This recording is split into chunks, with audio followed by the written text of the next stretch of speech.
pawn shops get a really bad reputation that they don't deserve, honestly. Movies make it seem like it's easy to sell stolen goods there, and they make it seem like pawn shops are all dangerous, that only low-life people get loans at them, and that pawn shop workers are seedy and only interested in cheating people out of their money. My very first job was at a pawn shop, and I still work there today, actually. I've been there for a good 14 years, too. However, I did almost quit shortly after I began working there. I had this really frightening incident. When I was first hired at the shop, I was hired to work the overnight shift. I thought it would be pretty cool because it would be slow, and I could spend my time playing around on my Game Boy the entire time. Although there were definitely customers who came into the shop that late, there really weren't too many. Some were a little bit sketchy, I have to admit, but they didn't actually come completely into the shop. There was a little foyer that was locked overnight, and we conducted transactions through a glass teller window. About a month after I had first started, I was there with one other employee. It was her lunch break, and she went and had something to eat in the back room. We were technically not supposed to leave the building at night, not even for our break. About the time that she went on her break, I saw a car pull up into the parking lot. We were the only business in the strip mall that was open that late, so I expected someone to come up to the shop to pawn something, but instead the car just sat there.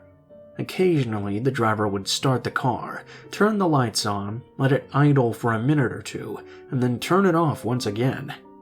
Occasionally, the driver would start the car, turn the lights on, let it idle for a minute or two, and then turn it off once again. I had no idea what he was doing, and I just thought it was really weird. I tried not to let it bother me, though. Finally, after a while, the man got out of the car. He walked with a slight limp. I remember that. He walked up onto the sidewalk right in front of the store. He looked through the door, but didn't reach for it. Instead, he walked away from the shop, but not back to his car. He walked down the sidewalk of the storefront. After a few moments, I saw him walk back the other direction. He looked into the opening once again, but didn't indicate that he was going to come in at all. So yeah, this behavior was already really weird and setting off some alarm bells. Keep in mind though, this was my first job ever, and I had only been on the job for a month or so. I really wasn't sure what to do in this situation, or if I really even should be worried. The next time the guy came back though, he came into the door. He walked right up to me, and he seemed very nervous. He asked me if I could let him into the store. I told him we didn't allow people in after hours. If he wanted to pawn something, he'd have to go on and do it through the window. He told me he didn't exactly want to pawn something. He wanted to pick a gold watch that he had on pawn. I told him he'd have to come back in the morning to do that, because our jewelry safe was on a time lock, and we didn't do transactions like that overnight. He began getting extremely irritated with me. He told me he just needed his watch back, and that I needed to get it for him right now. The more I insisted that I couldn't, his irritation slowly began turning into rage. He started threatening me, first telling me he would call the cops and have me arrested for not giving him his property. Well, I knew that was a load of bull, because it just didn't work that way. When I told him as much, he threatened to break through the glass and get it himself. That was also impossible, and I told him that much as well. The man became extremely angry and started pounding on the window. His face was the deepest shade of red I had ever seen a human face get. I reached for the phone and told him I was going to call the police. When I said that, he cursed at me, ran out the door, got into his car, and drove away. I ended up not calling the police since he had already left. This happened at around 1:30 a.m. My coworker came back soon after that. At about 3 a.m., I decided to finally go on my break. I decided I wanted to go and get some Taco Bell. I went to the back door and opened it.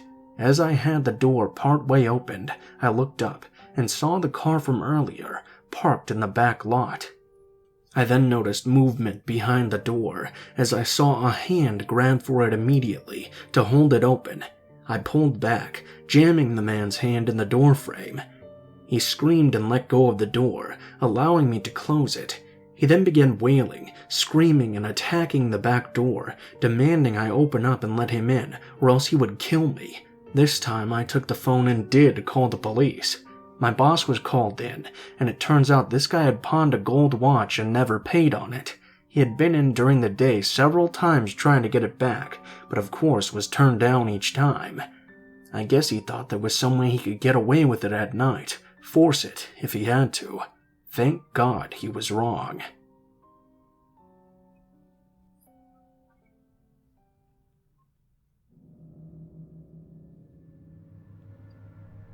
Running a pawn shop for 20 years, I've run into a lot of strange customers and even stranger people, but the creepiest thing to ever happen to me happened in my earliest days of running the shop. I inherited the store from my dad when he decided to retire. At that point, I had already worked in the shop for quite a while, so I knew what I was doing. Being in charge was just a little bit different, though.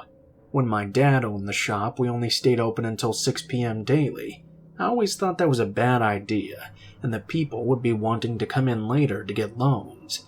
So I decided to extend the hours until 10 p.m. I'm the type of employer who doesn't ask my employees to do anything I'm not willing to do myself, so I work the night shift as well at least 2 times every week.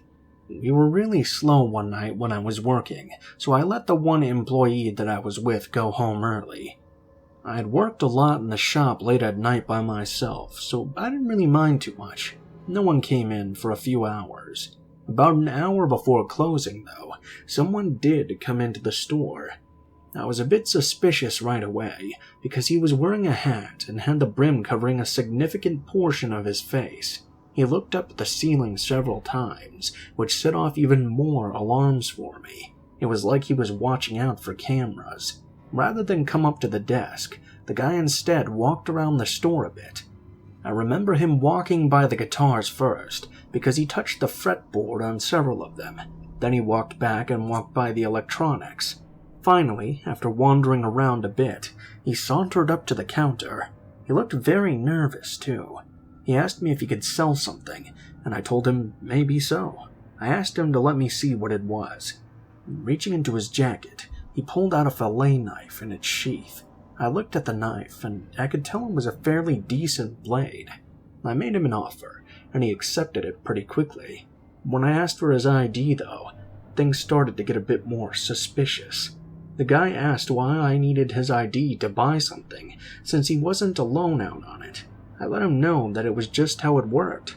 Whether you pawn or sell, I need to have documentation of your identity. He told me that he didn't have any, and I told him he'd have to get the ID and bring the knife back. "Well, what if I just gave it to you?" he asked me. "Free money for you." I explained he was trying to sell a weapon. Even giving it to me would require me to have information on it. He tried hard to get me to change my mind, but I just wouldn't. After getting extremely angry with me, the man left the store in a huff. About an hour or so later, a younger man came into the store. He came up to me and asked me if he could sell a knife. Immediately, he took out the exact same fillet knife the previous man had. He then took out his own ID without me even asking for it. I asked the young man if someone had put him up to this, and he said no, but I could tell by the way he was behaving that he was lying. I told him that someone had tried to sell it to me without ID 30 minutes before, and the kid looked really suspicious as well. I asked the kid to wait in the store. I took the knife, went into the back room, and called the police right away, explaining everything that happened. They arrived at the store in less than 5 minutes. The kid was terrified, but I let him know he wasn't in trouble. He explained that some man had wanted him to sell the knife with his ID, and to meet him at the car and they'd split the money. Well, the original guy had left, with no intention of taking anything. I'll explain what happened. The man who was eventually arrested had gotten into a fight with his girlfriend. In a fit of anger, he killed her with that knife. At first, he seemed to think selling it would be an appropriate way of disposing of the knife, but he didn't want to be tied to it when I asked for the ID. He thought of this brilliant plan of connecting the knife to someone else instead. Once the kid had the knife in his possession, he drove off, since his only desire was to not have it be connected to him. It was a ridiculous plan in every sense of the word. It was even dumber that he came to the shop anyway, and was actually caught on camera despite looking for them. He thought throwing it in the lake or burying it was a bad idea, so he thought he'd just pawn it off instead. He got arrested pretty quickly, and the murder weapon made it an open and shut case. The man is still in jail to this day.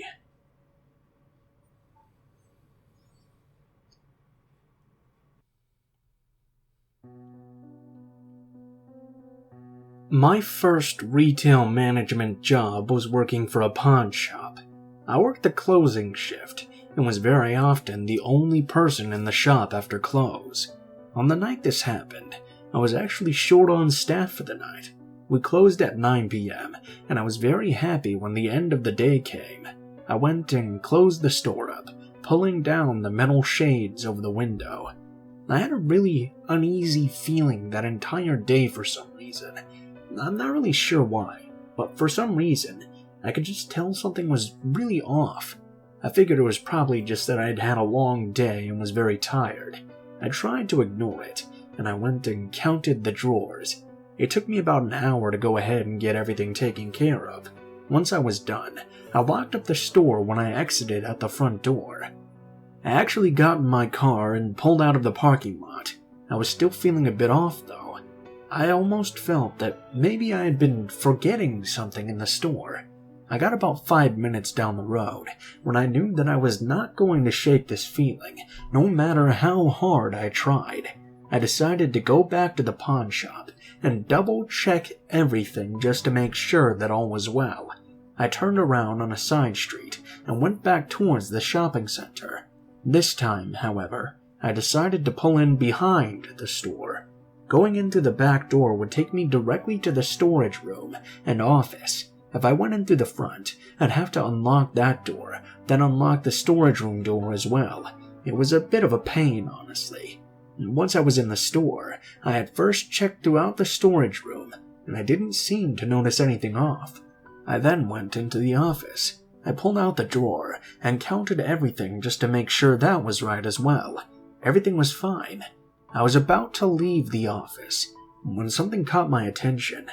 The office has the monitors for the security cameras throughout the entire store. I looked at them, and my blood ran cold through my veins. There was a chest in the storefront. As I watched the cameras, I could see the lid of the chest was being opened from the inside. A person crawled out of that chest, looking around to make sure he was by himself. He must have climbed in there during the day somehow, and had been waiting until I was gone to rob the store. I quickly pulled the office door shut and locked it. I called the police and let them know what was going on as well. They told me to remain in the office, and they would be on their way immediately. I watched the man as he walked over to the gun counter. A lot of our guns were in the showcase, but we had some rifles behind the counter as well. He grabbed one, looked it over, and then grabbed another. He then began looking at the showcase we kept the knives in. The police arrived shortly after he had picked out a good one. They got into the store quickly and arrested the man. I found out at court that he had recently been kicked out of his house by his girlfriend, and she had gotten a restraining order on him. He'd snuck into the store and was grabbing weapons, presumably to then go over to her place and murder her. I'm not exactly sure why I was feeling off, but I sure am happy that I did. If I didn't go back and find that man, he may have done something horrible to his girlfriend. After that, I also made sure to always check that chest before leaving from then on.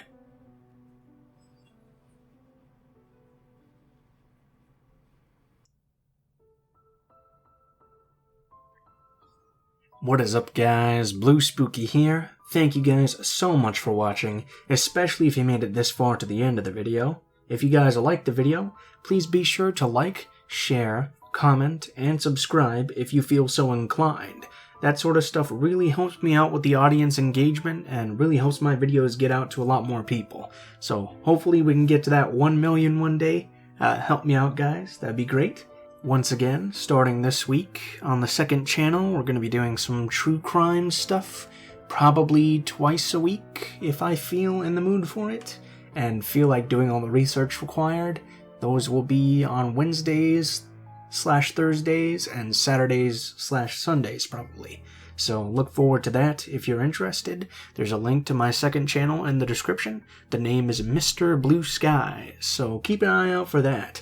If you guys feel like contacting me for any reason, links to all of my social media will be in the description below, including my Facebook, Twitter, and Gmail accounts. Send me a message on any of those, and I'll try to get back to you as quickly as possible. If you do decide to send in a story, please make sure that it has proper grammar, and try to include as much detail as possible so it's long enough for me to include in a video. Also, please be sure to include in the tagline what the name of the story is, if it has one, what type of story it is, if it has a theme, and how you would like to be credited in the description of the video the story appears in. If you guys are curious about the art used in this video, links to my artist, Alan, will be in the description below. He does a lot of horror art stuff, and he's really good at it. He also does commissions, so if you guys have any projects you want to work on or something, please be sure to check him out. He can probably get you something really good. As usual, links to the music used in the video will be in the description below in the order which it appears. I think that's pretty much all for now, guys, so thank you guys so much for watching, and I hope you guys have a great day.